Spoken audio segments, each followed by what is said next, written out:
I first got introduced to music, just was I didn't not a lot of music was played around my house. I know my parents were kind of into show tunes. We had a stereo, and they would play like they had like a little collection of vinyl that was like South Pacific and those kind of things. And so I never really heard music like from like in the family, but I do remember going to the family dinners, and on the Portuguese side of my family, my uncle had a homemade guitar that I know is like I know there's a name for it. I can't remember it, but it looks like a ukulele, and he would sing Portuguese folk songs on it. You know, we'd have a few, and he would reach behind the couch and pull out this little homemade thing. But I also remember very early on, I and this part isn't even in the book, but I used to call it a hey guitar. I don't know why, I heard it that way. So just imagine guitar with an H in front of it. And that's what I used to pronounce it, like when I was like 6 years old. I just remembered that. So I was aware of that, you know, but as I got a little bit older, my parents tried to get me piano lessons, and I played clarinet or whatever,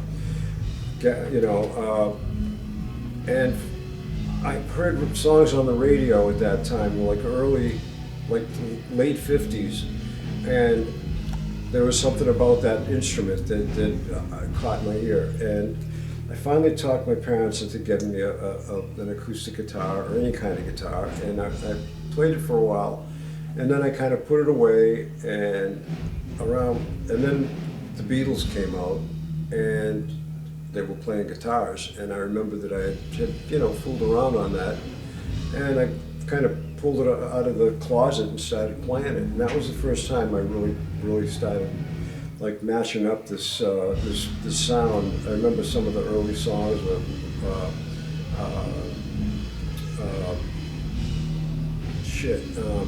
Ike and Tina Turner and Roy Orbison on the radio and Elvis, and so then as the Beatles started to gain momentum in the States, it became more about this band thing, you know, and I always felt like an outcast, and I always never fit in school. And you know, I would go to the high school dances, and there was a local band that was pretty good, you know, and that was the first time I saw like a live rock and roll, and I would stand by the side of the stage and watch these guys play, and that kind of like, you know, I'm sure, I mean, that was like right around the first English invasion, you know, and so I kind of like followed it around, and then a couple of friends of mine would get together and play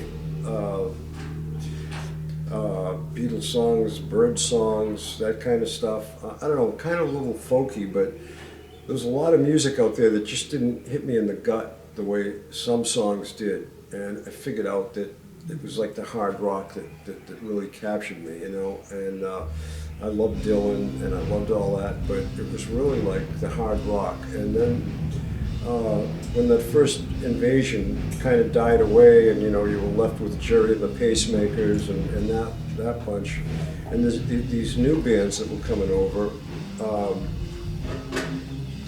like this band called the Yardbirds, had a sound like I'd never heard before. They had guitars that sounded like nothing I'd ever heard before.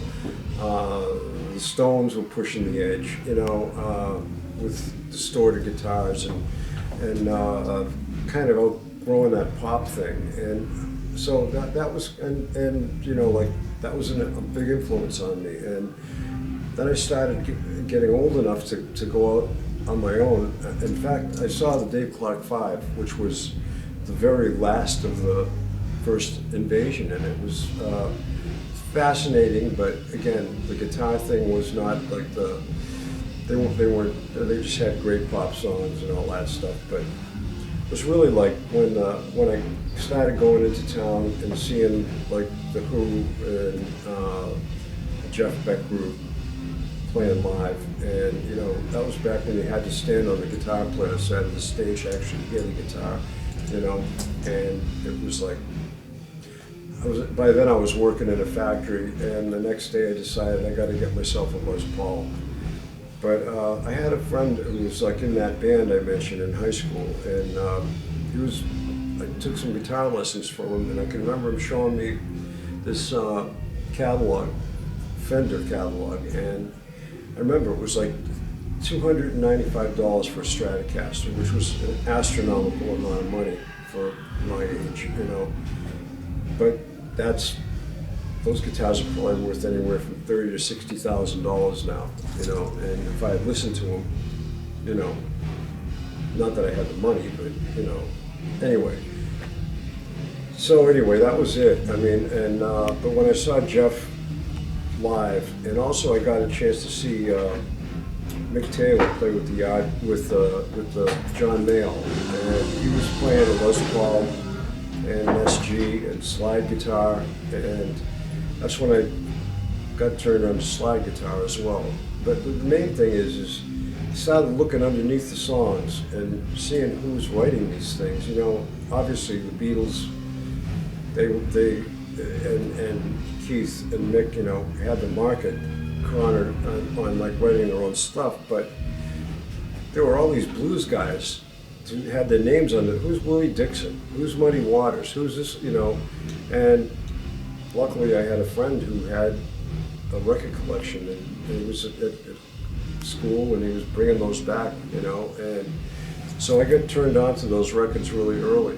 And in the mid to late 60s, there were a lot of bands coming through, and the opening act was like Howlin' Wolf or Muddy Waters or Buddy Guy, and so I got a taste for the blues pretty quick on, you know, and I saw the relationship between that and the hard rock that the English bands were bringing over, which basically like holding a mirror up to America, going, "This is your music. You want to hear what we can do with it?" And it was an amazing time to see these guys not only playing this kind of music and like kind of feeding back all this incredible American folk music, but playing it through guitars that nobody ever heard sounds like that before. The guitar that we know of today didn't exist in 1940. It's a brand new instrument as far as things go. I mean, saxophones were around in 1910. Guitars like were played in the parlor, little acoustic guitars. Piano's been around in some form or another for a long time. But the loud electric guitars, they were inventing that shit as the music was coming out. I mean, it went out from I mean, that's why it was so fascinating to hear these guys experimenting, like, again, Jeff Beck and then Jimmy Page and Eric Clapton, like making these things sound like a 10-piece orchestra, you know, and being able to carry it around. I mean, the guitar's like, I mean, it's a polyphonic instrument. There aren't many of those where you can actually play chords and get and kind of get the same kind of sound that you can get with a piano, but also play melodies. And so it was an instrument with, you know, the horizons were huge, you know, for it. I mean, arguably, the music that was coming off the stage in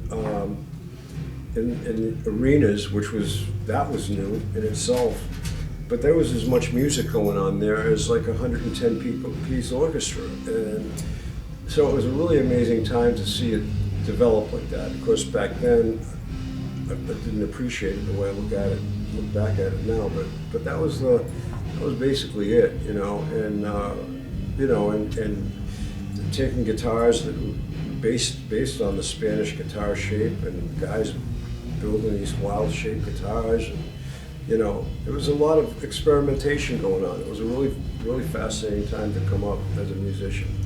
It was an odd thing because I would spend every summer up in New Hampshire, and I met Tom Hamilton, and we had a band every summer, and with a drummer named Pudge Scott, and we would play around and play at parties and play at local clubs. And then in the winter, when I'd go back home, to Oakdale where I grew up, I had different bands. That I mean, I remember one itineration had a girl lead singer on keyboards.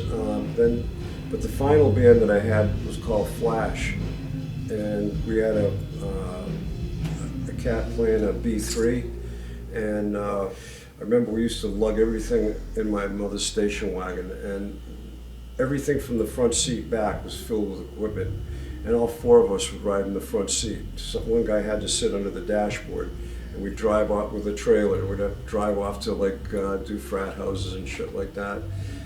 Then Tom and I had one summer where we played, and we said we're going to Boston, we're going to form a band, and that's when Stephen was actually thinking of quitting the business at that point. You know, he was a couple of years older, and we talked, and he said, and actually, you know, I wanted him to be in the band because he's such a great drummer, and I'd seen him singing and playing drums, or just singing, and he said, I'm just tired of fucking around with drums because they break all the time. I mean, everything's held together with gaffer's tape, wire, and that shit. I'm tired of fooling around with drums. So I'd really like to be, you know, just sing, you know, and play harmonica. And I said, all right, well, we just auditioned this guy, Joey Kramer, down in Boston. So, you know, whatever, you know. And so anyway, to this day, he's still one of the most interesting drummers I know, if he would only practice. But you know, he covers it pretty well with his voice. But yeah, so I had a bunch of little, you know, bands and played, you know, the town hall and that kind of thing. And that summer we went back and said, okay, we're going to Boston. It's the nearest big town. Arguably a college town, in spite of what they said in Spinal Tap. And so it proved to be a great place for us to bring a band up.